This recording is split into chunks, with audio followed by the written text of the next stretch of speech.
Welcome to கதை திரட்டு audio books. இந்த வீடியோவில் நம்ம என்ன கதை கேட்க போகிறோம்னா, மனம் தெளிந்தது சிறுகதை. நம்ம சேனலை இது வரைக்கும் சப்ஸ்கிரைப் பண்ணாதவங்க சப்ஸ்கிரைப் பண்ணுங்கள். பக்கத்தில் இருக்கிற பெல் ஐகானை கிளிக் பண்ணி ஆல்ங்கிற ஆப்ஷனை ப்ரெஸ் பண்ணுங்கள். ஸோ தட் நான் போடுற கதைகளை உடனுக்குடனே நீங்கள் கேட்கலாம். வாங்க கதைக்குள்ளே போகலாம். மறுநாள் விடிந்தால் எங்கள் திருவானை கோவிலில் கும்பாபிஷேகம். ஊரே ஜே ஜே என்று இருந்தது. ஆங்காங்கு கடைகள் தோன்றிவிட்டன. துணிமணி கடைகள், மாக்கல், சட்டி குவியல்கள், பம்பாய் மிட்டாய் பலூன்காரர்கள் கூட்டமும் திருவிழாவுக்கு களை கட்டின. நான் தெரு திண்ணையிலேயே குடியிருந்தேன் என்று சொல்ல வேண்டும். சலிக்காமல் வேடிக்கை பார்த்தேன். எங்கிருந்தோ மனிதர்கள் வந்தபடி இருந்தனர். உறவில்லாதவர்கள் எல்லாம் உறவு கொண்டாடினர். மாமி, உங்கள் வீட்டு மாடியில் இருந்துதான் கும்பாபிஷேகம் பார்க்க போகிறோம் என்று பல பேர் இதுவரை என்னை எச்சரித்து விட்டார்கள். எங்கள் வீட்டு சின்ன மாடியில் எத்தனை பேர்தான் ஏறுவார்களோ, யார்தான் பார்க்க முடியுமோ?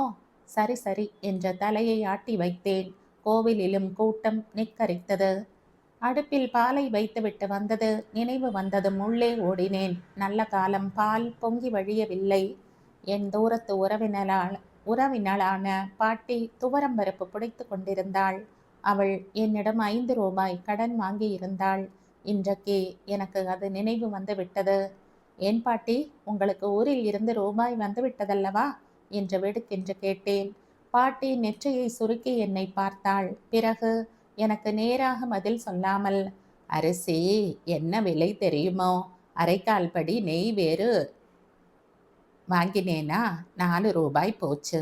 உப்பு, மிளகாய், புளி என்று முடிக்காமல் பேசினாள். நான் மிகுதி விவரமும் கேட்டுக்கொள்ளவில்லை. பாட்டி பின்பக்கத்தில் ஓர் அறையை வாடகைக்கு எடுத்து கொண்டதாக பேச்சு. வந்து 6 மாசம் ஆகிறது. இன்னமும் 1 பைசா வாடகை பணம் என்று கொடுத்தவள் அல்லள். இது போதாதென்று வெள்ளிக்காசு 5 ரூபாய் கடனாக வாங்கிவிட்டாள். 6 மாசம் வாடகை, 30 ரூபாய் கடன் வேறு.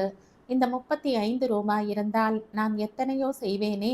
பம்பாயில் இருந்து நல்ல வாயில் புடவை வந்திருக்கிறதாமே, வாங்கிக் கொள்வேன். நான் மீண்டும் தெரு திண்ணைக்கே வந்து அமர்ந்து கொண்டேன். வயோதிக தம்பதிகள் இருவர் என் முன்னே நின்றார்கள். சின்னாளம்பட்டி புடவையானாலும் புதியதாக இருந்தது. கையில் ஒரு ஜோடி தங்க வளையல், கழுத்தில் ஓர் இழை தங்கச் சங்கிலி, காதில் பளபளவென்று ஜொலிக்கும் பழைய காலத்து கெம்பு தோடுகள். அந்த அம்மாளின் தோற்றமே பளிச்சென்று இருந்தது. அவள் கணவரும் கச்சிதமாக இருந்தார். பச்சை பாவான்சோ கரை போட்ட 10-6 வேஷ்டி, ஜோடி சட்டை இல்லை. நெற்றி நிறைய திருநீற்று பூச்சு, கழுத்திலே ஒற்றை உருத்திராட்சம். பார்க்க லட்சணமான தம்பதிகள். நீங்க என்று தயங்கினேன் நான். நாங்கள் கும்பாபிஷேகத்துக்கு வந்திருக்கிறோம். இந்த பைகளை இப்படி உங்கள் வீட்டு ரேடியில் வைக்கலாமா?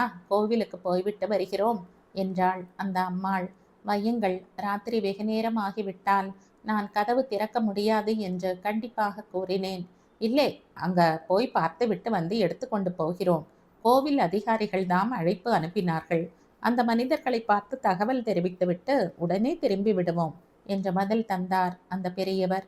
சரி, வைத்துவிட்டு போங்கள் என்றேன்.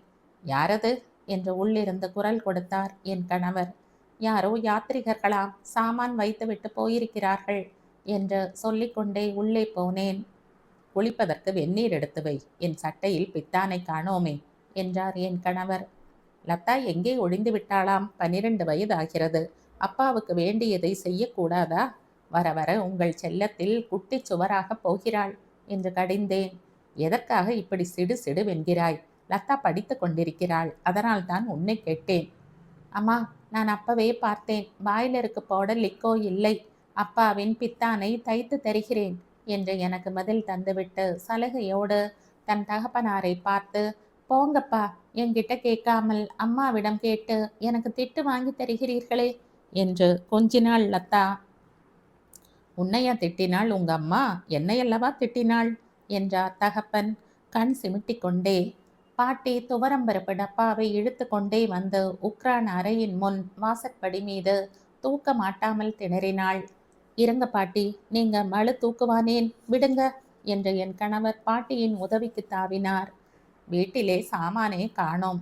லிக்கோ மூட்டை கடையிலே ஸ்டாக் இருக்கும்போது வாங்கினால்தான். எங்கே கையிலே பணம் நிற்கிறது? சாமான்கள் இல்லாவிட்டால் சங்கடம்தான். வகையாக இருந்தால்தானே அவர்களுக்கும் சமயத்துக்கு எல்லாம் நடக்கும். பணம் என்ற பேச்சு எடுத்தால் எல்லோரும் பேச்சை மாற்றி விடுகிறீர்கள் என்று நான் சம்பந்தமில்லாமல் எரிந்து விழுந்தேன். கமலா, தோசைக்கு நினைக்கிறாயா? நாளைக்கு யார் வருவார்கள் என்னவோ? கையில் தோசை மாவு இருந்தால் நல்லதாயிற்றே. ஊறவை, நான் அரைத்து விடுகிறேன்.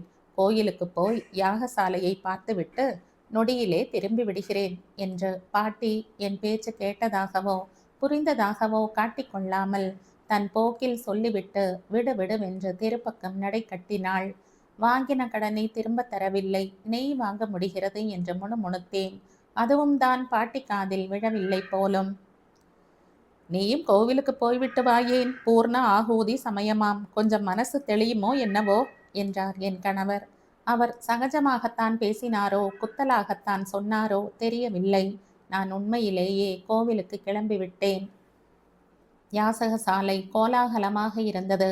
கூட்டத்தில் அனைவரும் ஒரே முகமாக ஒன்றே யாகசாலையில் ஈடுபட்டிருப்பதும் அங்கே ஆங்காங்கு கலசங்கள் அலங்காரமாக வீற்றிருந்து பூஜை பெறுவதும் வேத கோஷமும் ஹோம ஜுவாலையும் பரவசமாகத்தான் இருந்தது.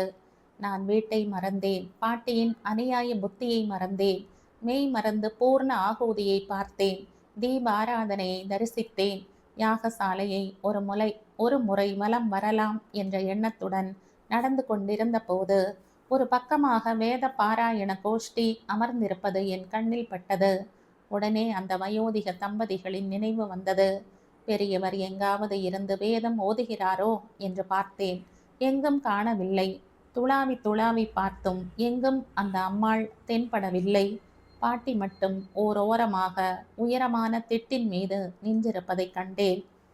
வந்தாயா கமலா? வா வா, உன்னை அழைத்து வராமல் போய்விட்டோமே என்று நான் தவித்து கொண்டிருக்கிறேன் என்று அங்கலாய்த்தாள் பாட்டி. எனக்கும் அந்த திட்டில் இடம் தந்தாள். நான் நிற்கவில்லை. வீட்டில் என்னவாயிற்றோ? கணவர் அலுவலகத்திற்கு கிளம்ப வேண்டுமே, பெண் தனியாக இருப்பாளே என்ற கவலை வந்துவிடவும் வீட்டுக்கு விரைந்தேன். தெரு கதவு திறந்திருந்தது. லதா தன் தகப்பனாரின் சட்டையை தைத்து கொண்டிருந்தாள். என் கணவர் குளித்தாகிவிட்டது போலும் கூடத்து கண்ணாடி முன் தலைமாறி கொண்டிருந்தார். கொல்லைப்புறம் ஏதோ சந்தடி கேட்கவும் நான் ஆச்சரியத்துடன் லதாவை பார்த்தேன். ஒரு வயசான மாமாவும் மாமியும் வந்தார்களே, அவர்கள்தான் கொல்லை பக்கம் குழாயடியில் குளிக்கிறார்கள் என்று விளக்கினாள் என் மகள். கோவிலில் அவர்கள் இல்லாததன் புதிர் இப்பொழுது புரிந்தது. ஆயின் கும்பாபிஷேகத்திற்கென்று வந்த பெண் குளிக்காமலா கோயிலுக்கு போயிருப்பாள்? அவர்தான் வேத பாராயணம் எப்படி செய்தாராம்? நான் யோசித்து கொண்டே பின்புறம் போனேன். வாங்கோ என்று என் வீட்டிற்கு என்னை வாயார அழைத்தாள் அந்த அம்மாள். இப்பத்தான் குளிப்பா என்று கேட்டு நேரடியாக விஷயத்திற்கு வந்தேன். இல்லையே, காவேரியிலேயே விடியற்காலம் ஸ்நானம் செய்துவிட்டோம். துணிமணிகளை தோய்த்து போடலாம் என்று இப்பொழுது என்று தயங்கி பதில் சொன்னாள் அந்த அம்மாள். பெரியவர் திரும்பி கூட பார்க்கவில்லை. தென்னை மரத்தடியில் அமர்ந்து உலர்ந்த ஓலைகளை வெட்டி சீர் செய்து கொண்டிருந்தார். அவருடைய வேஷ்டியும் உத்தரியமும் வெயிலில் கொடியில் படபடத்து கொண்டிருந்தது. அம்மா, இந்த புடவையை கூடத்து கொடியிலே சற்றே போட்டு கொள்ளட்டுமா? வெயிலிலே கட்டினால் சாயம் போய்விடுமே என்று பார்க்கிறேன் என்றாள் அந்த அம்மாள். நான் பதிலே சொல்லவில்லை. குழாய் அடியில் வழுக்குகிறதா என்று பார்ப்பது போல பாவனை செய்தேன். மாட்டுக்கொட்டில் இருந்தால் கூட அதில் கட்டிவிடுவேன். புது புடவை சாயம் போய்விடுமோ என்று. கூடத்து கொடியில் தான் போடுங்கள், என் புடவை இருக்கிற கொடியில் போடாதீர்கள் என்றேன். இல்லை இல்லை, சுவர் ஓரமாக ஒரு கொடி காலியாக இருக்கிறது, அதில் போட்டுக்கொள்கிறேன். அதற்குள் அதை எங்கே கவனித்து விட்டாளாம். அந்த அம்மாள் தன் ஈரப்புடவையை எடுத்துக்கொண்டு உள்ளே போனாள். நானும் கூடவே போனேன். பாட்டி இதற்குள் வந்து விட்டாள். இலை போடட்டுமா கமலா? லதாவின் அப்பா வீட்டிலேயே இருக்கிறாரே, ஆபீஸ் இல்லையா? சாப்பிட்டாரோ என்ற கேள்வி மேல் கேள்வி கேட்டாள். யாருமே சாப்பிடவில்லை என்றேன் சுருக்கமாக. இதுவரை அதை பற்றி சிந்திக்காமல் இருந்து விட்டோமே என்ற எனக்கே வெட்கமாக இருந்தது. என் கணவரும் லதாவும் சாப்பிட வந்தார்கள். நான் பரிமாற ஆரம்பித்தேன். அந்த கிழவர் சாப்பிட்டாரா கேட்டாயா என்று வினவினார் என் கணவர். கோவிலில் சாப்பிடுவார்கள் என்று பதில் விடுத்தேன். ஆயினும் அவர் காதில் போட்டுக்கொள்ளாமல் எழுந்து கொல்லை பக்கம் சென்று பெரியவரை அழைத்து வந்தார். கோவிலிலே சாப்பாடுதான், எத்தனை நேரம் ஆகுமோ என்னவோ. நீங்கள் இப்படி என்ன பெருந்தன்மை! சாப்பிடு என்ற பிரியத்தோடு கூப்பிடும்போது தட்ட முடிகிறதா என்று பேசிக்கொண்டே பெரியவர் ஒரு இலை முன் அமர்ந்தார். கமலா, நீயும் உட்காரேன் என்ற பாட்டி எனக்கு உபச்சாரம் செய்தாள். இருக்கட்டும் என்றேன். நான் மௌனமாகவே சாதம் போட்டு முடித்தேன். பாட்டி கொல்லைப்புறம் தன் அறையில் இருந்து தன் சாப்பாட்டை கொண்டு வந்து என் சமையல் அறையில் வைத்தாள். அந்த பெரியவரின் மனைவி துணிமணிகளை உலர்த்தினாள். தன் கணவரின் வேஷ்டி காய்ந்து விட்டதை கவனித்து மடித்து எடுத்து மடி சஞ்சியில் வைத்தாள். பாட்டி என்னை கேள்வி குறியாக பார்த்தாள். குறி பறிந்து நானே அந்த அம்மாளை சாப்பிட அழைத்தேன். நான் யோசித்து கொண்டிருந்தேன். மாமா இங்கே சாப்பிட்டு விட்டாரே, நான் மட்டும் தனியாக அங்கே போய் எப்படி என்று. அதெல்லாம் அவர்கள் விடுவார்களா? பெரிய இடம் என்றால் இதுதான். நம்ம விசு வீடு மாதிரி இல்லை என்று பெரியவர் இடைமறித்தார் கூடத்தில் இருந்தே. ஆமாம், நானும் அதேதான் நினைச்சேன் என்று அந்த அம்மாள் தன் கணவரின் பேச்சை ஆமோதித்தாள். விசு யாரோ என்று பாட்டி கிளப்பி விட்டாள். ஹை கோர்ட் வக்கீல் விஸ்வநாதனை தெரியாதா உங்களுக்கு என்றார் பெரியவர். யாருக்குத்தான் அவரை தெரியாது? சின்ன வயசில் முன்னுக்கு வந்தவர். நீதிபதி வேலை கூட ஆகப் போவதாக வதந்தி இருந்தது. விசு இவளுக்கு அண்ணா பிள்ளை என்றார் பெரியவர். சொந்த அண்ணாவா என்று கேட்டேன். தாயாதிக்காரர் என்றாள் அந்த அம்மாள். நாங்கள் மூவரும் சாப்பிட்டு எழுந்தோம். அரிசி உளுந்து அரைக்க வேண்டும். இன்னும் கொஞ்சம் நேரமானால் ஆட்டுக்கல் கிட்ட வெயில் வந்துவிடும் என்றாள் பாட்டி. நான் அரைக்கிறேன். எங்கே இருக்கிறது? அரிசி களைய இந்த பாத்திரத்தை எடுத்துக்கொள்ளவா என்று சொல்லிக்கொண்டே சுறுசுறுப்பாக அப்போது பெண்மணி எழுந்து விட்டாள். நான் அந்த அம்மாளுக்கு ஊறின அரிசி உளுந்தை எடுத்து தந்து ஆட்டுக்கல்லை காட்டிவிட்டு வந்தேன். அதற்குள் பாட்டி சமையலறையை சுத்தப்படுத்தி கொண்டிருந்தாள். இருக்கட்டுமே பாட்டி, நான் பார்த்து கொள்கிறேன் என்றேன். பரவாயில்லை, யார் செய்தால் என்ன? நீ போய் முன்பக்கம் எல்லாவற்றையும் ஏற கட்டி வை. சாயங்காலமாக ஆக எல்லோரும் திமு திமுவென்று வந்து சேர்ந்து விடுவார்கள். விலையுள்ள சாமான் ஒன்றும் வெளியே இருக்க வேண்டாம். மர குங்கும சிமிழை எடுத்து வெளியே வை. எவர் சில்வர் பாத்திரம் கூட எல்லாம் உள்ளே போட்டு விடலாம். யார் வருவார்களோ, எப்படிப்பட்டவர்களோ. பாட்டி சொல்வதும் சரிதான் என்ற நான் உடனே வேலையில் ஈடுபட்டேன். அத்தியாவசியமான பொருள்களே அன்றி வேறு எதுவும் வெளியே இல்லை. இத்தனை நேரமும் என் கணவரை காணோம். லதாவை கேட்டேன். அப்பா பரண்மேலே இருக்கிறார். பரண்மேலேயா? எதற்காக அங்கே ஏறினார்? டார்பாலினும் கித்தானும் இருக்கிறதாம். அந்த புதுமாமா கேட்டார். அதற்காக எடுத்து தர ஏறினார் என்று விளக்கினாள் லதா. அவள் கதை புத்தகம் படிப்பதில் லயித்து விட்டாள். டார்பாலின் எதற்கு? கித்தான் எதற்கு? நான் ஆவலை அடக்க மாட்டாமல் பின்புறம் போனேன். அங்கே பெரியவரும் என் கணவரும் கித்தானை கட்டி கொண்டிருந்தார்கள். இது எதற்கு என்று கேட்டேன் நான்.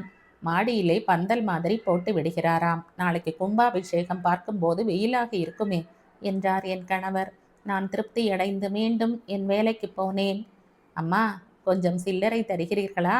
நல்ல பானையாக பார்த்து வாங்கி வருகிறேன். மாடியிலே வைத்து தண்ணீர் நிரப்பிவிட்டு ஒரு டம்ளரை போட்டு வைத்தால் நாளைக்கு வசதியாக இருக்கும் என்றாள் வந்த மூதாட்டி. நான் கணக்காக ₹1 எடுத்து தந்தேன். நீங்கள் கோவில் பக்கமே போகவில்லையே, அவர்கள் தேட மாட்டார்களா என்று கேட்டேன். தோ கையோடு போய் சொல்லிவிட்டு வரத்தானே கிளம்பினேன். பானையும் வழியில் வாங்கலாமே. அந்த அம்மாள் கிளம்பி போனாள். நான் சற்று கண் அயர்ந்து எழுந்தேன். குளியல் அறையில் இருந்து பாய்லர் நீக்கப்பட்டு விட்டது. பரணில் இருந்து பெரிய வெந்நீர் பானையை இவர் எடுத்து தந்தார் போலும்.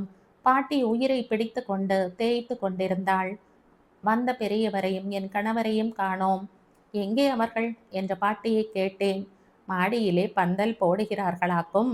அந்த கிழவருக்கு 10 விரலும் 10 வேலை செய்கிறது. பார்த்தாயோ? 2 தென்னம் விளக்குமாறு கிழித்து வைத்துவிட்டு அத்தனை ஓலையையும் அழகாக கட்டி வெந்நீர் அடுப்புக்கு தயார் செய்து விட்டார். அவர்தான் தவளையை எடுக்க சொன்னார் என்று விஸ்தாரமாக சொல்லி முடித்தாள் பாட்டி. பரணிலே என்ன இருக்கிறது என்று இப்ப அந்த கிழவருக்கு மனப்பாடமாக்கும் என்று கடிந்தேன். ரொம்பவும் கிண்டான கிழவர்தான். ஒரு தரம் மாடியிலே போய் பாரேன். என்னமா மூங்கில்களை பொருத்தி பந்தல் போட்டு விட்டார். பாட்டி பெரியவரை பாராட்டினாள். நான் சூழ் கொட்டினேன். என் வீட்டில் எனக்கே இடம் இல்லை போல தோன்றியது. எல்லோரும் ஏதேதோ வேலைகள் செய்தார்கள். புதிதாக வந்து இறங்கி இருக்கும் முதியவர்கள்தாம். வீட்டுக்கு சொந்தக்காரர்கள் போலும். பாட்டி அடுத்தபடி உரிமை உடையவள் போலும் இருந்தது. லதாவும் அவள் அப்பாவும் கையாளாக ஓடி ஆடி உதவி செய்தார்கள். நான் தான் சத்திரத்துக்கு சாப்பிட வந்தவள் போல, ரேழியிலே பையை வைத்தவள் போல விழித்து கொண்டு நின்றேன். கமலா, நீ அடுப்புக்கிட்டேயே வர வேண்டாம். 2 நாள் சமைத்து போட்டால் நான் கரைந்து விட மாட்டேன். எப்பவும் தான் நான் சமைக்கிறேன் என்கிறேன். உனக்கு சம்மதம் இல்லை. சரி போகட்டும், இந்த 2 நாளும் வீட்டை பார்த்துக்கொள் என்றாள் பாட்டி. மாமி என்று அழைத்து கொண்டு அடுத்த வீட்டு பெண் ரமா வந்தாள். என்ன ரமா என்று கேட்டுக்கொண்டே அவளை எதிர்கொண்டேன். அம்மா இந்த புடவையை காட்ட சொன்னாள். 40 ரூபாயாம், பம்பாயில் இருந்து வந்தது. எங்கள் மாமா கும்பாபிஷேகத்துக்கு வந்திருக்கிறார், அவர் கொண்டு வந்தார். என்கிட்ட இப்ப பணம் ஏது என்றேன் அலுப்பாக. 4 தவணையாக கொடுங்களேன் என்றாள் ரமா. நான் தான் தவணையாக கொடுக்க வேண்டும். எனக்கு கொடுப்பவர்களுக்கு ஒரு தவணையும் நினைவு வருவதில்லை என்றேன் குத்தலாக. பாட்டி காதில் விழட்டுமே. என்னமோ அதிகாரமாக என் வீட்டை நடத்த ஆரம்பித்து விட்டாளே, பணத்தை தர மட்டும் தெரியாதோ? ரமா புடவையை எடுத்துக்கொண்டு போய்விட்டாள். சிறிது நேரத்திற்கெல்லாம் பானையோடு திரும்பிய மூதாட்டி நேரே குழாயடிக்கு போய் பானையை தேய்த்து தண்ணீர் நிரப்பி வைத்தாள். பாட்டி வாய்க்கு சர்க்கரை தான் போட வேண்டும். பிற்பகலுக்கு மேல் மனிதர்கள் குழுமிய வண்ணம் இருந்தனர். தெரிந்தவர்களுக்கு அறிமுகமானவர்கள் இப்படி பலரும் உறவாடி கொண்டு வந்தனர். கோவில் கோபுர வாசலில் கூட கூட்டம் இன்னும் குறைவாக இருக்குமோ என்று நினைக்கும்படி இருந்தது. சிலர் நுழைவார்கள், தாகத்துக்கு தண்ணீர் குடித்துவிட்டு போய்விடுவார்கள். சிலர் கால் கடுப்பு அடங்க அமர்ந்து விட்டு போவார்கள். மனிதர்கள் போக்குவரத்திற்கு ஏற்ப அவர்கள் தேவைகளை பூர்த்தி செய்ய எங்கள் 6 பேருக்கும் சரியாக இருந்தது. மாலை நேரமாயிற்று. பாட்டி சமைத்து வைத்துவிட்டு கோவிலுக்கு போனாள். முதிய தம்பதிகளும் ஊர் சுற்றி பார்க்க போய்விட்டனர். என் குடும்பம் வீட்டை காவல் காத்தது.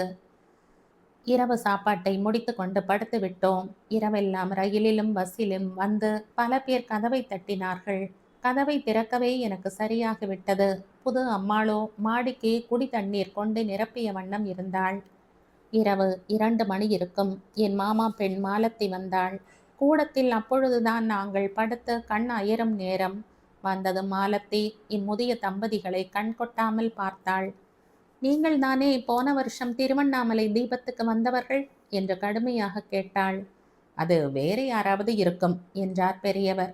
நாங்கள் திருநெல்வேலி பக்கம், இப்பத்தான். வழக்கம் போல் பாதி வாக்கியத்தில் நிறுத்தினாள் அந்த அம்மாள். எனக்கு தூக்க கலக்கம். படுங்களடி என்றேன். அவர்களும் வாயிற்கதவை தாளிட்டு விட்டு என் அருகில் படுத்தார்கள். அலுப்பு மிகுதியால் நான் நன்றாக உறங்கிவிட்டேன். பாட்டிதான் என்னை உலுக்கி உலுக்கி எழுப்பினாள். கமலா, எல்லாரும் எழுந்தாகி விட்டது. பாதி பேர் குளித்தும் ஆயிற்று. காஃபி கலந்து வைத்திருக்கிறேன், எழுந்திரு என்றாள். வாரி சுருட்டி கொண்டு எழுந்தேன். மாலத்தி இடுப்பில் கை வைத்து கொண்டு என் எதிரே சண்டைக்கு நிற்பவள் போல நின்றாள். என்ன மாலத்தி என்று கேட்டேன். நான் நினைத்தபடியே ஆயிற்று. அவர்களை காணோம். நான் அடையாளம் கண்டு கொண்டதும் சொல்லாமல் கொள்ளாமல் போய்விட்டார்கள் பார் என்று இறைந்தாள் அவள். ஒரு கணம் பிடித்தது எனக்கு புரிய. பாட்டிதான் உதவிக்கு வந்தாள். கமலா, அந்த பெரியவர்கள் 2 பேரும் விடியற்காலம் 4 மணிக்கு கிளம்பி போய் விட்டார்கள். யாரோ டிக்கெட் வைத்து கொண்டு கூப்பிட்டார்களாம். கோவில் மேலேயே ஏறி தரிசனம் செய்ய போய்விட்டார்கள். தெருவில் எவ்வளவு அழகாக கோலம் போட்டிருக்கிறாள் பார்த்தாயா என்றாள் பாட்டி. எனக்கு வயிற்றில் என்னவோ செய்தது. அவர்கள் எப்படி வீட்டுக்குள் நுழைந்தார்கள்? எப்படித்தான் ஒட்டி கொண்டார்கள்? கடைசியில் இப்படியா தலை மறைய வேண்டும்? எனக்கு வயிற்றில் என்னவோ செய்தது. இதோ கேள், புவனா கூட சொல்கிறாள். அவள் காசிக்கு போயிருந்த போது கூட இவர்கள் இப்படித்தான் வந்தார்களாம். ஹைகோர்ட் வக்கீல் விசு உறவு என்று சொன்னார்களா என்று கேட்டாள் மாலத்தி. ஆமாம் என்றேன் உயிரற்ற குரலில். சாமான்கள் எல்லாம் சரியாக இருக்கின்றனவா பார். போன வருஷம் அவர்கள் வீட்டிலும் ஒன்றும் போகவில்லை என்றாள் மாலத்தி. காசியிலும் சாமான் எடுக்கவில்லை. ஆனால் இதுவும் ஒரு திருட்டுதானே என்றாள் புவனா. என்னவோ க்ஷேத்ராடனம் செய்ய வேண்டும் என்று ஆசை. வசதி குறைவு. உண்மையை சொல்லி கொண்டு வந்திருந்தால் நீ வீட்டுக்குள்ளே விட்டிருப்பாயா? இருந்ததற்கு தங்களால் ஆன சரீர உதவியை செய்து விட்டனர். என்ன இப்ப மோசம்? அவர்களுக்கும் ஓர் இதயம் இருக்காதா? விடு என்ற பாட்டி உபதேசம் செய்தாள். மக்கு பாட்டி என்று நான் இதுவரை இகழ்ந்து வந்த ஜன்மமா இது? கேட்க கேட்க சுரணையற்று கிடக்கும் மனுஷியா? என் மனதில் பளிச்சிட்டது. பாட்டிக்கும் வசதி குறைவு. தன்னால் இயன்ற உதவி செய்தபடியே தானே இருக்கிறாள். 5 ரூபாய் வாடகைக்கு பதில் விலை மதிப்பற்ற பாசத்தோடு பழகுகிறாளே, அதையும் தான் சுட்டி காட்டுகிறாளா பாட்டி? நான் ஒன்றும் பேசாமல் அமர்ந்து விட்டேன். என்ன விழிக்கிற கமலா என்று கேட்டாள் மாலத்தி. இப்பத்தான் ஒரு மாதிரி விழிப்பு வந்தது. விழிக்கிறேன்.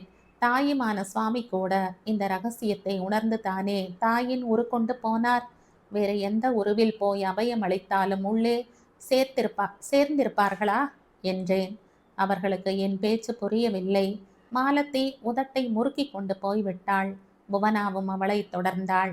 பாட்டிதான் என் கண்ணே என்று எனக்கு திருஷ்டி சுற்றி நெற்றி பொட்டில் கையை நெரித்தாள். என் உள்ளத்திலே இருந்த கோபதாப அலுப்புகள் எல்லாம் மறைந்தன. அவன் நம்பிக்கையுடனே வாழ்வது எனக்கு வழக்கமாகிவிட்டதே என்று வெட்கினேன். ஆயின் உலகில் நம்பிக்கை உள்ளது போல நடித்து ஏமாற்றுவதுதானே அதிகமாக இருக்கிறது. நானும் சாதாரண மனுஷிதானே. உள்ளே புகுந்து பிறகு விசுவாசத்தை சம்பாதிக்கும் விசித்திரம் எனக்கு எப்படி புரியும்? நான் நிமிர்ந்தேன். பாட்டி, இனிமேல் நீங்களே தான் சமைத்து போடுங்கள். அந்த கொல்லைப்புறத்து குச்சில் என்ன குருஷேத்திரமா? எங்களோடு எங்கள் குடும்பத்தில் பெரியவராக இருங்கள் என்றேன். அப்பொழுது கோவிலில் இருந்து கும்பாபிஷேகத்திற்கு மணி கணீர் என்று ஒலித்தது. என் இதய கலசமும் நிரம்பி வழிந்தது. எழுத்தாளன் சிறப்பு மலர் இதழில் 1970ஆம் ஆண்டு வெளிவந்த சிறுகதை இது. இந்த கதை உங்களுக்கு பிடிச்சிருந்தா லைக் பண்ணுங்க, ஷேர் பண்ணுங்க, சப்ஸ்கிரைப் பண்ணுங்க. மற்றும் ஒரு இன்ட்ரெஸ்டிங்கான கதையோட அடுத்த வீடியோவில் சந்திப்போம். பாய். தேங்க்யூ.